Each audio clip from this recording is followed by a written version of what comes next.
we focus so much heavily on the science facts here at Weather Nation that sometimes we forget to really tell the story. And that's where I want to bring in my colleague or my former colleague and friend from Birmingham, Alabama, at WIAT 42 News. It is reporter Lillian Lalo. Lillian, I'm so happy to talk to you today, but unfortunately is under some pretty sad circumstances.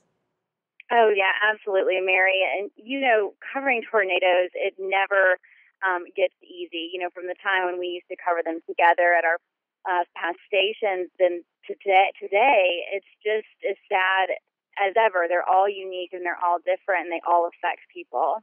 Absolutely. So tell me this morning, because you work with the morning show, you woke up this morning in Birmingham, Alabama, you headed out, and you were really the first reporter on the scene to see the damage with the first sight of daylight. Tell me a little bit, you've seen a lot of the damage, but, I know it never gets easier, but what was one thing that you took away today that was unfortunate, and then maybe one thing that, you took away that was kind of a good thing, if you will, because I know there's always two sides to the story.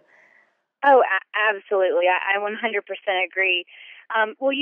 Driving in, it's very, very dark. I mean, because obviously all of the power is out. And so we get to this area with heavy damage. It's on a Martin Luther King Jr. road right in Aliceville. And we turned on there, and my photographer got out and started setting up lights. And that's when we could really see each scene, each house that was just a pile of rubble and just a family's story just right there, just destroyed. And it was very heartbreaking. And I used to say, Mary, that the saddest thing for me to see when I would go to these tornado scenes would be toys, children's toys that were, crumpled and wet and just scattered around, because it's just such an innocent thing as a toy, and then there it is, just destroyed by such a powerful storm. But today, I saw something that was definitely sadder than I've seen in a while, and it was a little puppy that was kind of coming out and obviously looking for its home. It didn't understand. It was sniffing around, one area, staying around one area that was just, to me, it just looked like a pile of rubble, but to that puppy, that was his home. Of course, my photographer and I gave the little dog some crackers and some water, and he kind of hung around with us. But I was assured by the community that his owners would be back and be happy to see their little guy was safe. Oh, that's what I really like talking to you, because you always have kind of you really, really tell the story very, very well. So tell me about the sense of community. I've just got about 45 seconds left. I mean, did you feel like, two questions here, were these well-constructed homes, could you tell, or were they mobile homes?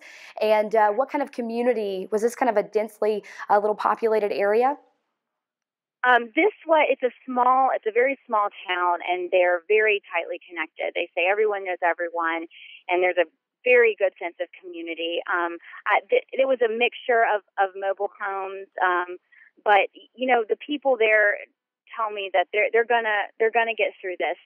They're going to clean up, and they're going to come together as a community and help each other and love on each other, and just really get through this together. And I'm sure they would appreciate anyone's thoughts and prayers that's watching and, sees what this community is going through, because they're going to need a lot of support in these, coming weeks.